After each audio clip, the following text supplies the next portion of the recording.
Kilakad na natin sila na kasi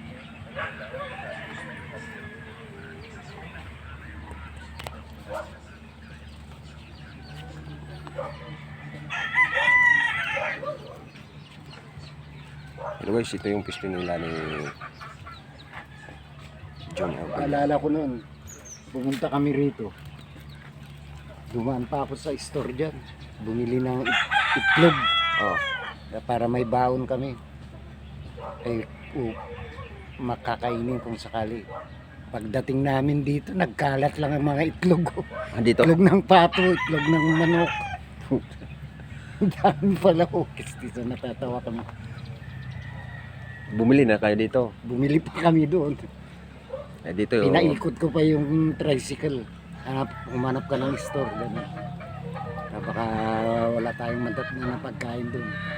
Pero ganito na to siya. Ano pa, may... Oo.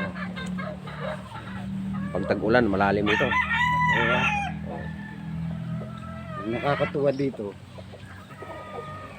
Nung one time na buhay pa yung bayaw ko, siyang nagkukan yan. Tilapia lang ang alaga niya. Biglang bumaha. Baha dito. Bumabaha kasi dito. Tumaas yung kan, bagbi. Nung humupa na ang kan, Wala na laman. hindi. Bangus na ang laman. Oh, ang galing ano.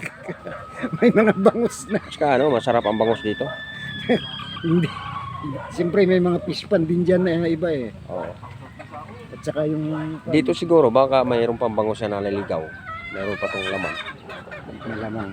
Oh, kasi ano to eh, na-stuck nitong tubig eh. Pero baka nilalambat din nila dyan. At saka dito nga, wala kang maintenance. Hindi ka na maayos. Sino palang caretaker dito? Bali yan yung asawa ng Kasi nag-caretaker.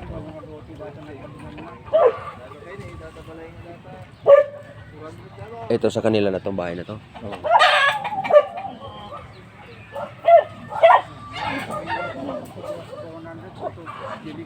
Dapat pumunta si John eh, kasi para makita niyo itong ano. Pero pakita Picturean mo na lang. hindi, naka-video ako. So yun guys, ito yung pisto ni John Alpenya na pinaghati-hatian nila. Yung 4,300 square meter.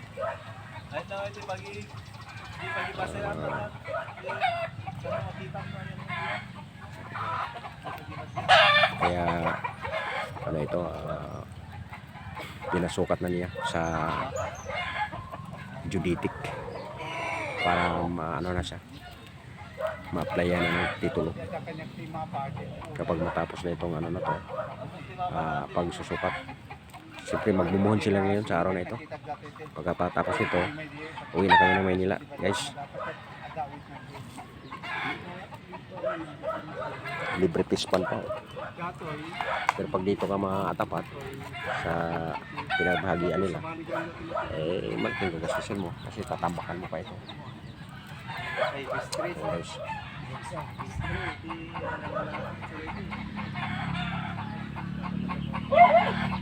Yung likod, si PM Vlog.